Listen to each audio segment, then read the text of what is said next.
Bismillahirrahmanirrahim. Assalamualaikum warahmatullahi wabarakatuh.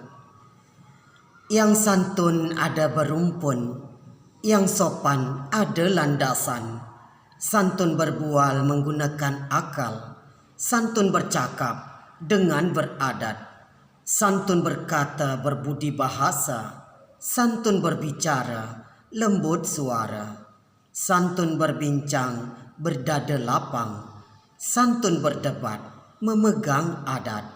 Encik-encik, puan-puan dan tuan-tuan, kembali kita bersua dalam majlis literasi budaya Melayu, yang mana pada hari ini kita masih membaca buku yang berjudul Kesantunan dan Semangat Melayu karya besar Datuk Haji Tenas Effendi, yang mana pada hari ini kita telah pun sampai kepada bab yang ke-12, iaitu bab yang terakhir, bab penutup daripada buku Kesantunan dan Semangat Melayu ini.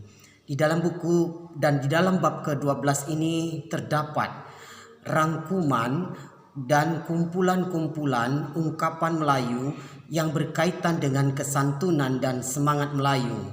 Di sini kami menemukan ribuan daripada ungkapan-ungkapan Melayu pada bab yang ke-12 ini. Pada bab ini adalah bab terakhir kepada almarhum Datuk Haji Tenas Effendi. Atas nama Literasi Budaya Melayu, mari kita bersama mendoakan almarhum, semoga Allah melapangkan kuburnya dan semoga Allah mengampuni dan merahmati kepada almarhum Datuk Haji Tenas Effendi.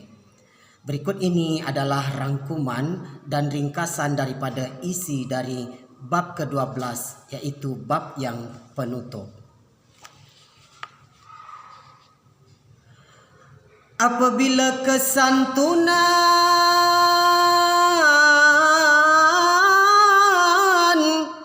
apabila kesantunan sudah melekat,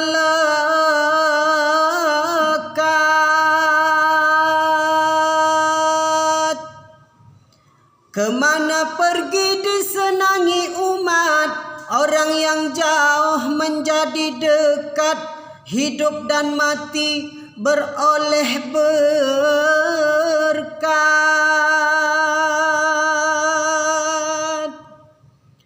Apabila kesantunan dijadikan pakaian, ke laut ke darat banyaklah kawan, dijadikan orang contoh teladan,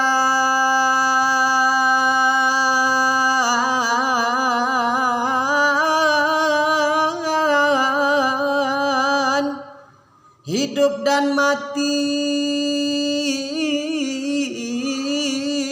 beroleh keberkahan.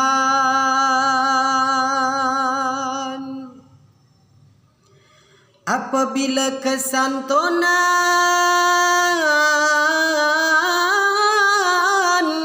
apabila kesantunan dijadikan sifat,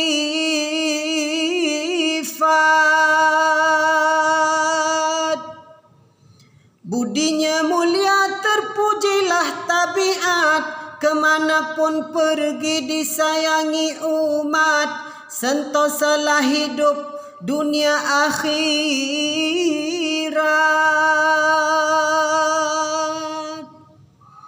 Apabila kesantunan sudah bersebati, wajahnya bersih sempurna pekerti, di dalam pergaulan orang hormati,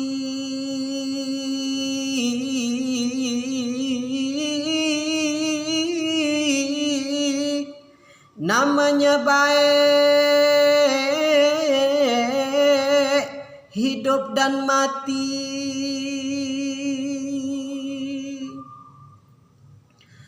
Dengan semangat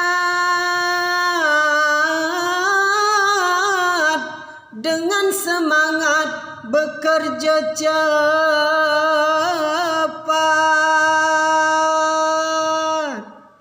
dengan semangat banyak yang dapat dibuat, dengan semangat yang lambat menjadi cepat, dengan semangat yang jauh terasa dekat.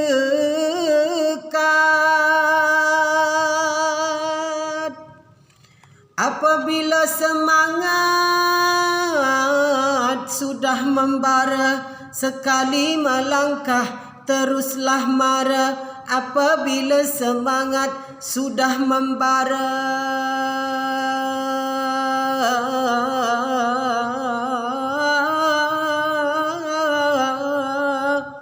lautan api diharunginya.